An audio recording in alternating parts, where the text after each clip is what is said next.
धडकन उठलो आणि भडकन खाली आलो. खाली येऊन पाहत होतो काय बाबा नारळ सोलत होते. आज गट्टा आमुष्य रे म्हणला आपण थोडा हात भरला बाबा. बाबांची अब्जड दूध होत.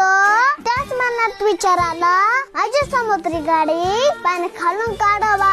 तेवढ्या बाबा बोलले तुझी सायकल बाकीच्या सगळ्या गाडी घेऊन ये. मग लगेच बाबांनी आमची मोठी गाडी धुवायला काढली. एवढं सगळं झाल्यावर मम्मी बोलली बाळा तू भेटलेस ना मग आता इथं सांगू कर. मग काय घेतलं ब्रश लावले कोलगेट घासले खस दात गोडणा बेंडणा केला की आंघोळीला सुरुवात. गट्टर आमुष्य म्हणून सगळ्या गाड्याला नारळ फोडायचे होते. मग सगळं आवडून आलो बाहेर. आणले नारळ मग घेतले नारळ आणि लागलं फोडायला.